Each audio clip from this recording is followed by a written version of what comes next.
Саламатсыздар бардактуу телекөрүүчүлөр, Ош ТВ телеканалы өз берүүлөрүн сиздер менен биргеликте түз эфирде улантат. Эфирде эл сурасын көрсөтүүсүнүн кезектеги чыгарылышы.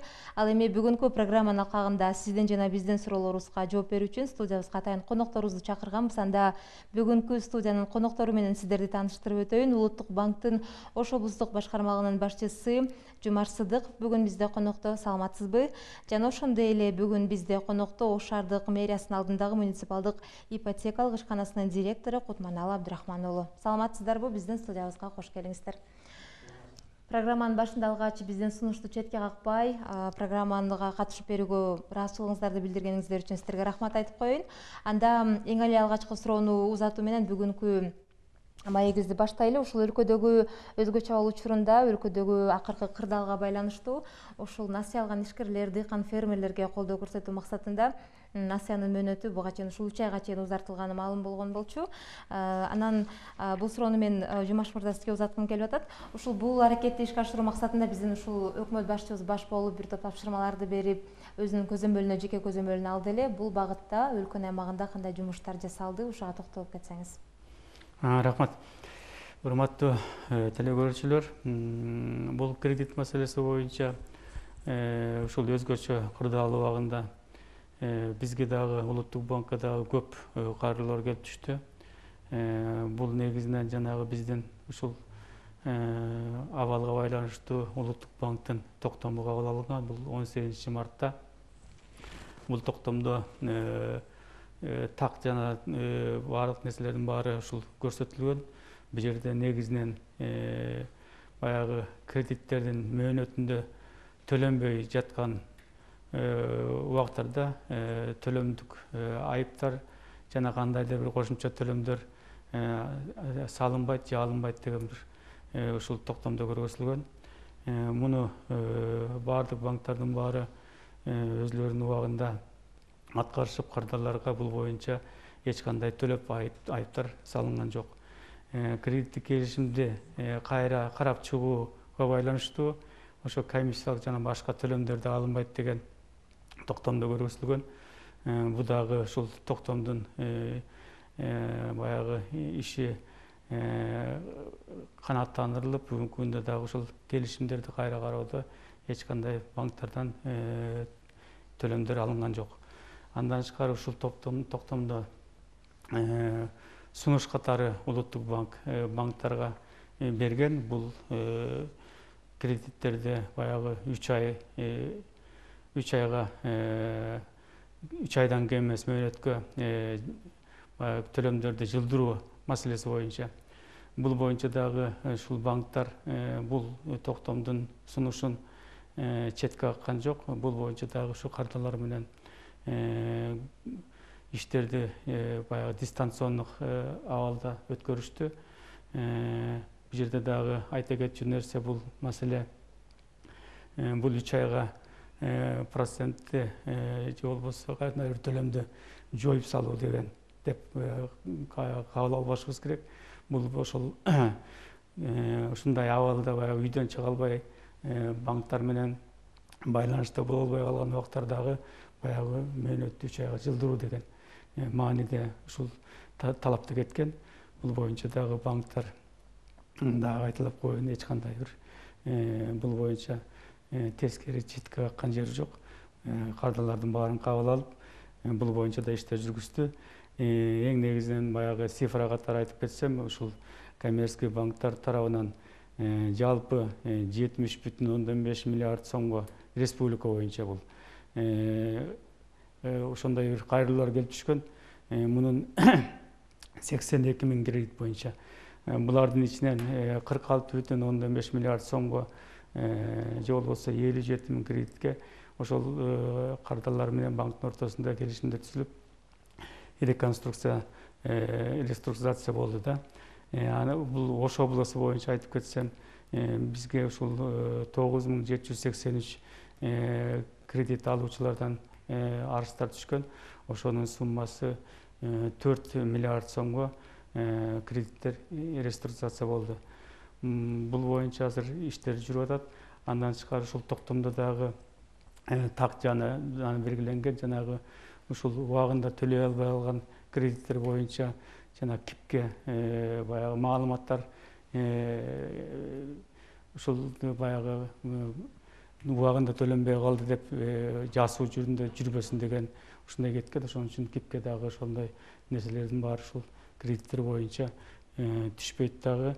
Муну боюнча эртеңки күнү бул кредиттердин баягы убагында төлөнбөй калды деген маселе чыкпайт да. Чоң рахмат. Чоң рахмат. Биз теле көрүүчүлөрдүн эсине салып өтөлү. Биз түз эфирде иштеп жатабыз. Экран астында көрүп турган телефон номерлери аркылуу байланышка келип, же болбосо WhatsApp аркылуу сурооңузду берсеңиз болот. Бизде болсо байланышка келген алгачкы теле көрүүчүбүз байланышта. Саламатсызбы? Өзүңүздү тааныштырып сурооңузду берсеңиз болот. Саламатсыңарбы? Мен Ош шаарынан чалып жатам. Муратова Гүлнара. Мен компания банкынан кредит алдым эле. Бизде ушул 3 айлык макул жылдырдыңар, биз иштей калдык, жылдырдыңар. Анан бул проценттин как положено проценти төлөнөт деп атат. Ушуну кандай карайсыңар? Бул бизге өтө эле оор болуп калып атат да. Себеби биз аздан алган эмеспиз, көп алганбыз. Көп алганга көп процент кетет экен. Ушул суроом. Анан экинчи суроом. Ушул банктардагы мисалы 150 миң алса, үстүнө сөзсүз 50 миң кошуп бериш керек да. Ошо проценттерин сал азайтып, мына карапайым элдерге деле кыйын болуп атат. Биз жыгаганыбыздан эми кредит албай атабыз да. Ошо проценттерин сал азайтып койсо болор беле. Ушуларга так жооп берсеңиз, айрыкча ошо процент жанакы 3 айлык процент жөнүндө так жооп берип койсоңуздар, бизге түшүнүксүз эле болуп атат, ар ким сөз айтат. Рахмат сиздерге. Чоң рахмат сизге.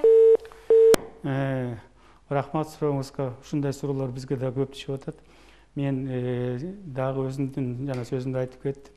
Бул 3 айлык мөөнөттөн кем эмес мөөнөткө ушул жылдыруу боюнча.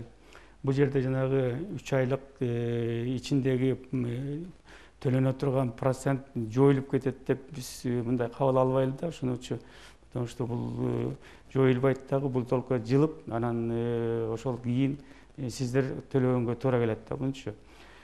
Бул бир маселе. Экинчи маселе бул жанагы процент боюнча азыркы күндө бизде 24 коммерческий банк бар. Бүгүнкү күндө Ош менен Ош областы менен Ош шаарында избир кассалары менен кошкондо 240тан ашык. Мен ойлойм, ушул ар бир банктын өзүнүн кредиттик саясаты бар. Бул кредиттик саясаттын негизинде ошол проценттерди коюшат. Ошол ар бир банкка мисалы үчүн өзлөрүнүн проценттерине жараша кетет да. Ошон үчүн бир банкка эле токтолбой, может быть, бөлөк банктарга да альтернативный барып, ошолордон кредит алсаңыздар деп мен сунуштайт элем да. Чоң рахмат, ардактуу теле көрүүчүлөр. Сиздер Ош ТВ телеканалынын түз эфиринде эл сурасынын көрсөтүүсүнүн кезектеги чыгарылышына назар салып жатасыздар. Биздин катара кошулууга ар бириңизде мүмкүнчүлүгүңүз бар. Ал үчүн WhatsApp номерибиз иштеп жатат. Бул жака суроолоруңузду калтырсаңыз болот. Мындан сырткары түз эфирге дагы байланышка келсеңиз болот. Кийинки суроону Кутманалы мырза сизге узаткым келип атат. Азыр жогоруда ушул Жумаш мырза белгилеп өткөн жеңилдиктер бул ушул турак үйлөрдү ипотекага алган жарандарга дагы тиешелүүбү? Ушул боюнча кеңири айтып берсеңиз жакшы болмок. Билесиздер, Ош шаардык мэриясы локалдык муниципалдык ипотекалык программаны ишке ашырып жатат. Бул алкакта 397 жараныбыз атайын ипотекалык шартта кредиттик проблема менен үйлөрдү алышкан. Өкмөттүн токтому, анын алдында Улуттук банктын токтому чыккандан кийин Ош шаардык мэриясынан дагы ошол сунуштама иретинде берилген документтер болчу алар. Ош шаардык мэриясынын атайын токтому чыккан. Бул 25 мартта чыкты. Как раз өзгөчө абал башталган моменттен. Анда Ош шаардык мэриясынын токтомунда эгерде ошол ипотекалык кредит алган жарандар ошол каржы мүмкүнчүлүгүнөн ажыраган болсо, карантинден улам аларга ошол мөөнөтүн узартып берүү жөнүндө токтомдо атайын көрсөтүлгөн. Алар дагы жогоруда Жумаш мырза айткандай, алардын арызынын негизинде көрсөтүлгөн мөөнөткө кредиттерин төлөп берүү, жылдыруу мүмкүнчүлүгү берилген. Бул токтом бүгүнкү күндө күчкө ээ. Ал өзгөчө кырдаалдар мезгилине деп чыккан. Бүгүнкү күндө азырынча өзгөчө кырдаал абалы өкүм сүрүнүп тургандыктан бул токтомду ишке ашырууга мүмкүнчүлүк бар. Анан азыр бизде жогоруда айтканда 397 жарандан 94 жаран өзүңүздөр ал мезгилде карантин болуп эч ким түздөн түз келүүгө мүмкүнчүлүгү болгон жок, бирок биз электрондук байланыш уюштурдук. 94 жаран түрдүү суроолор менен кайрылышып, анын 10-у ушу узартууга чечим кабыл алып электрондук арыз жөнөтүштү. Биз алардын өтүнүчтөрүн канааттандырып, алар суранган мөөнөткө ошо төлөмдөрүн жылдырып бердик. Жакшы. Анан ушул менин маалыматым боюнча кайра эле ушул ипотекага берилүүчү турак жай темасын алай. Ош шаарында ушул жарандарга ипотекага берилүүчү дагы бир турак жайдан дагы бир үйдүн курулушу жүрүп жатат. Ушул боюнча дагы телекөрүүчүлөргө маалымат берип кетсеңиз жакшы болмок. Бул курулуп бүткөндөн кийин кимдерге берилет же болбосо курулушу качан аяктайт? Азыр бүгүнкү күндө Ош шаардык мэриясы, анын муниципалдык ипотекалык ишканасы ипотекалык шартта 3 үйдүн курулушун уюштуруп жатат. Биринчи үй бул Курмандатка 121 дарегинде. Бүгүнкү күндө биз анын 8-кабатынын каркасын тургузуу менен алектенип жатабыз. Анын мөөнөтү 21-жылдын 15-январы деп бүтүү мөөнөтү көрсөтүлгөн болчу. Бирок мына акыркы кырдаалдардан улам ал 1,5-2 айга узарылуусу мүмкүн болуп турат. Бул биринчи долбоор. Ал 9 кабат болуп, анын 8 кабаттуу турак жай болуп 80 батирлүү үй болот. Бул эмдиги жылы ушул март айларында бөлүштүрүү ишке ашат, себеби ошол мезгилде курулуш иши аяктайт. Экинчи курулуш объектиси Достук микрорайонунун 83-көчөсүнө пландаштырылды. Ал жерде ушул эле долбоордогу үй болгону биз ал жерде жеринин кеңдигинен эске алып, ал жерге 90 батирлүү үйдү болжолдодук. Демек, биринчи кабатында дагы турак жай комплекси болот. Ал эми 3-чү турак жайыбыз Көкүмбүй 100 дарегинде болуп атат. Көкүмбүй көчөсүндөгү көп кабат үйлөрдүн катарына түшүш мүмкүн болуп жатат. Ал жерде жалпысы 72 батирлүү 12 кабаттуу үй түшөт. Эми ошентип жалпылап айтканда 260 батирдин тегерегинде үйлөрдүн түшүүсү күтүлүп атат. Бул 22-жылдын март айына чейинки толук бүтүүчү үйлөр болуп эсептелет. Кимдер ала алат? Негизинен бул локалдык муниципалдык программа болгондуктан сөзсүз түрдө Ош шаарынын тургуну болушу шарт болот. Экинчиси, ошол үй алуучу жарандын үй бүлөсү толук кыймылсыз мүлккө ээ болбошу керек. Демек, турак жайы, анан жери болбошу керек. Үчүнчүсү, алардын жалпы кирешелери ошол кредиттерди төлөөгө жана өзүнүн жашоо шартын улантууга мүмкүнчүлүк бергидей кирешелерге ээ болушу керек болот. Ал эми шарттар боюнча айта турган болсок, жалпы программа бул Ош шаардык кеңеш тарабынан бекитилген. 12 жылга беребиз. Анан биринчи башталганда кириш үчүн 20% анын турумун төлөш керек болот. Алгачкы төлөмү. Калганын быйылкы жылы Ош шаардык кеңеш аны төмөндөтүп берди. Быйылкы жылдын январь айынан баштап үстөк пайызы калган суммага 4% деп белгиленген. Бул азыр мендеги маалымат боюнча республикада гана эмес, жалпы Орто Азиядагы эң төмөнкү мүмкүн болгон төмөнкү пайыздагы муниципалдык ипотекалык программа болуп эсептелет.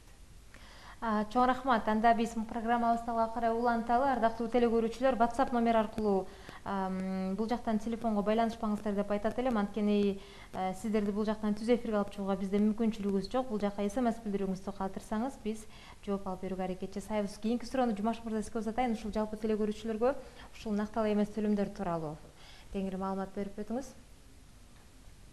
Накталуу эмес төлөмдөр тууралуу мамлекеттик программа иштеп атат. Бул мамлекеттик программанын негизинде ушул бүгүнкү күндө дагы банктар арасында дагы көп иштерди жүргүзүп атат. Негизинен биздин Ош облусу, Ош шаары боюнча айта кетсем, банк карталарынын саны бүгүнкү күндө 470 миңден ашты. Жыл ичинде, бир жыл ичинде 20,7%га өсүп берген да. Бизде Ош облусу боюнча бюджеттик кызматкерлерге жана пенсия пособие алган жарандарыбыздын ушул баардык ушул карточкаларды камсыз кылуу боюнча дагы ушул мамлекеттик программада көрсөтүлгөн. Биз Ош шаар, Ош облусу боюнча бизде 40 миңден ашык бюджеттик кызматкерлер бар. Булар толугу менен ушул карточкалар менен камсыз болду бүгүнкү күнү. Муну иштеп атат. Андан тышкары бизде 129 миңден ашык пенсионерлер бар. Ушул пенсионерлердин бүгүнкү күндө 55% камсыз болду. 45% бүгүнкү күндө дагы баягы мурунку система менен эле Кыргыз поштасы аркылуу ушул алып атышат акчаларын. Мына ушул иш боюнча дагы азыр катуу иш чаралар жүрүп атат. Андан тышкары биздин Ош шаар, Ош облусу боюнча коюлган банкоматтардын саны дагы 9,5%-га өсүп берди. Терминалдардын саны 18,9%-га өсүп берген. Бирок ушу терминалдарды айтып кетсем, бизде жана соода тармактарында терминалдардын баягы коюлбай, бүгүнкү күндө дагы ушул көп жерлерде коюлбай атканы маалым болуп атат. Ушуларга койдуруу боюнча азыр биз банктар менен дагы, андан тышкары биздин ушу Ош шаары боюнча мэрия менен, андан тышкары райондор боюнча акиматтар менен чогуу иш жүргүзүп атабыз. Бул жерден бир көйгөйлүү маселе ошол соода тармагындагы иштегендер ушу банктын терминалдарын бекер койгонго мүмкүнчүлүгү бар. Бирок терминал койгондо банктардан счет ачууга туура келет да. Анан ошол банктардан счет ачкандан качышып атабы же документтерин бир бергенден качышып атабы, ушундай бир эмелер болуп атат. Булар боюнча дагы азыр бүгүнкү күндө катуу иш жүрүп атат да. Андан тышкары дагы бир нерсени айтып кетким келет. Ушул пост терминалдар аркылуу биздин Кыргыз почтасы менен дагы банктар, Айрбанк менен Кыргызга банктын ортосунда келишим бар. Ошонун негизинде баягы пенсия пособияларды бюджеттик организацияларга акчалардын ошо карточкалык жеткирип берүү боюнча дагы иш жүрүп атат. Буга биздин Ош облусу боюнча 390 село камтылган. Ошого 70 пост терминал менен камсыз болгон да. Бүгүнкү күндө ошол нактылай эмес төлөмдөр боюнча өтө баягы жигердүү иш жүрүп атат. Бирок ошол өзүбүздүн баягы ойлогон максатка жетиш үчүн көп нерселерди да жасаш керек болуп атат да. Анан дагы бир нерсени айткым келет. Анан 9 апрелде Улуттук банктын токтому чыкты. Ошол пенсия пособие алган эл карт менен камсыз болгон кардарлар кайсыл банктан карточкасы албасын, ошол банкоматтан алабы, же пункттардан алабы, же пост терминалдан алабы, буларга ошолордун карточкасына комиссия кармалбайт да. Мурун анча-мынча комиссия бар болчу, бир банктын карточкасын бир банк тейлегенде комиссия алчу да. Азыркы күндө ошол комиссияны ошол жоюлду токтомдун негизинде. Рахмат. Бул жакта WhatsApp'тан келип түшкөн SMS билдирүүлөргө орун берели. Билдирүүлөрдүн басымдуу бөлүгү ушул насыялардын пайызы боюнча сурагандар көп экен. Мен ушул 8500 сом төлөйт элем, эми канча сомдон төлөйм деген ушундай маанидеги суроолор аябай көп экен. Буга чейин деле жооп бердиңиз эле, бирок ушул телегөрүүчүлөрдүн суроосуна жооп кылып дагы бир жолу мындай кенен дагы бир жолу түшүндүрүп өтөт окшойсуз. Жогоруда сиз айтып өткөн ошол жеңилдетилген бул 3 айга насыялардын 3 айга узарышы бул бир гана ишкерлерге гана тандыкта турабы, же жеке жарандарга дагы тиешелүүбү? Жалпылап айтып берсеңиз жакшы болмок, анткени бул багытта суроолор. Негизи бул 3 айдан кем эмес мөөнөткө кредиттерди узартуу бул баардык кредит алган жарандарга тиешелүү. Анткени жанагы ушул өзгөчө кырдаал убагында бул кредиттерин үйүнөн чыга албай, төлөй албай калгандар бар. Андан тышкары жанагы базарда иштеген жарандарыбыз бар болчу. Алар дагы базар жабылып калып, алар да ишмердүүлүгүн токтотуп, алар дагы ушул убагында төлөй албай атышат. Андан тышкары жанагы өзүлөрүнүн мүмкүнчүлүктөрү жок болуп, банктарга алып барып төлөп, акчасын төлөгөнгө дагы мүмкүнчүлүгү жок болгондор жарандар бар да. Бул боюнча биз ошол коммерческий банктар ошол кардарлар менен дистанционно иш жүргүзүштү, түшүндүрүү иштерин кандай жүрөт депчи. Токтомдун негизинде, Улуттук банк токтомунун негизинде бул 3 айга жылдыруу маселеси коюлган. Муну банктар бүгүнкү күндө аткарып атат. Анан ошол жылдырганда ошол 3 айдык проценттин көлөмүн кандай тартипте төлөйт, же болбосо узартып коюп дагы андан ары төлөйбү, же болбосо ошол кредиттин мөөнөтүндө кошуп төлөйбү, бул алган банк менен ошо кардардын ортосунда келишимдин негизинде жөнгө салынат да. Ошон үчүн ошо кардар бүгүнкү күндө банктар менен дистанционный булар иштеп атышат. WhatsApp менен иштеп атышат, өзүлөрүнүн интернет банкинги бар, алар менен иштеп атышат. Ар бир кызматкер өзлөрүнүн кардарын билет, ошолордун сотовый телефондору бар, ошолор менен иштеп атышат. Ошолор аркылуу ушул баягы расчеттордун баарын ушул тууралап алса болот да. Ошонун негизинде бир тыянакка келип, ошол тыянактын негизинде келишимдер түзүш керек да.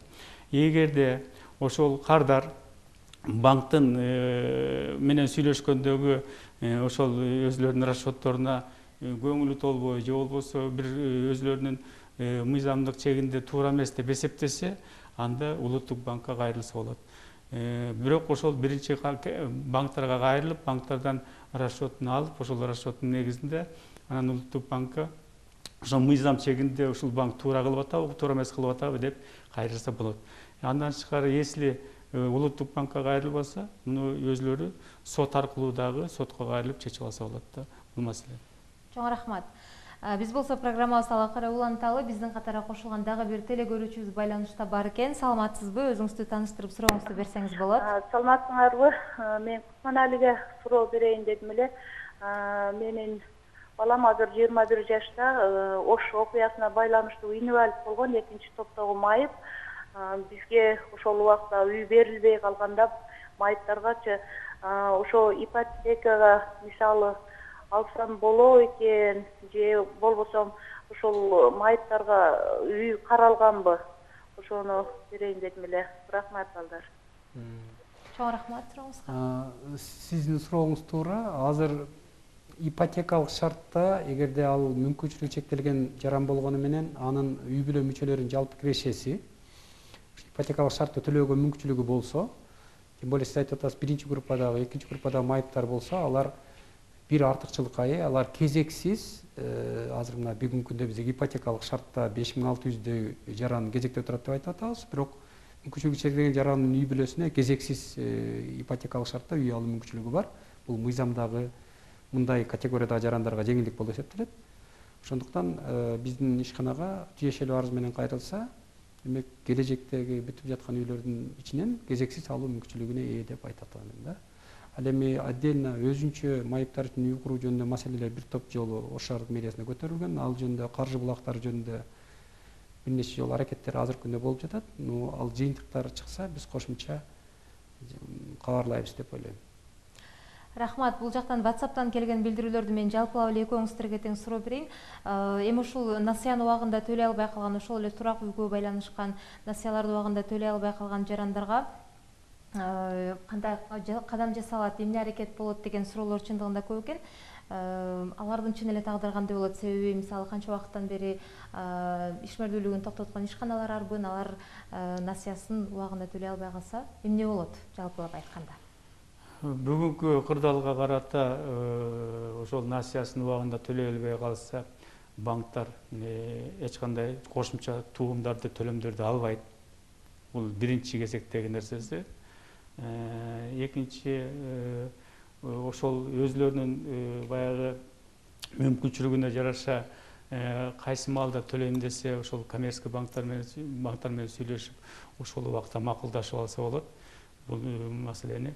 Үчүнчү, ошол кредиттерди баягы төлөө боюнча бүгүнкү күндө ошо банктар менен баягы дистанционный иштешеби же болбосо интернет банк менен иштешеби, келишимдер түзүп, бүгүнкү күндө ошо баардыгын тууралап жолго коюп алса болот да. Чынын айтканда, баардыгы тең мына бүгүнкү күнгө чейин дагы иштебей атат. Муну банктардын баары туура түшүнүп, туура кабыл алып атышат. Банктар бүгүнкү күнү кредиттин процентин жоюп коюуга бүгүнкү күндө мүмкүнчүлүгү жок. Анткени кредиттер деген жанагы депозиттердин эсебинен берилет. Депозиттер болсо, ошол депозиттерге төлөй турган банктын дагы милдеттемеси бар. Аларды кардарларга ошол депозиттин проценттерин төлөп бериш керек. Ал боюнча эч кандай баягы жылдыруу мындай бир льготаларды берген жок. Ошон үчүн бул милдетти аткарыш үчүн бияктан дагы проценттин баягы 3 айлык процентти жоюп койгонго мүмкүнчүлүк болбой атат да. Ошон үчүн бул 3 айлык процентти эгерде жылдырып кала турган болсо, клиент ошону кандай кылып төлөп алат, аны банк менен жана мен айткандай ушу чечип алыш керек да.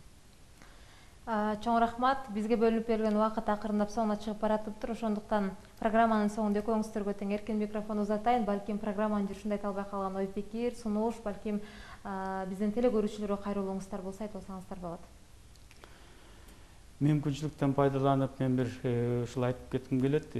Бул финансылык кызматты көрсөтүү боюнча жана мен токтолуп кеткен эгер Улуттук банкка кайрылып калсаңар, ушул бүгүнкү кырдаалга байланыштуу биз дагы ушул кардарлар менен дистанционно иштеп атабыз.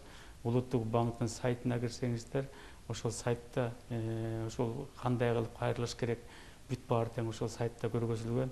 Биздин Ош облустук башкармалыгы телефондору 484 34 483 75 менен кайрылсаңыздар болот. Андан тышкары өзүбүздүн эмебиз бар, электронный поштабыз. Ошол сайтта көргөзүлгөн, ошолор боюнча чыгып, биз менен чечилбеген маселеңиздер болсо кайрылсаңыздар болот.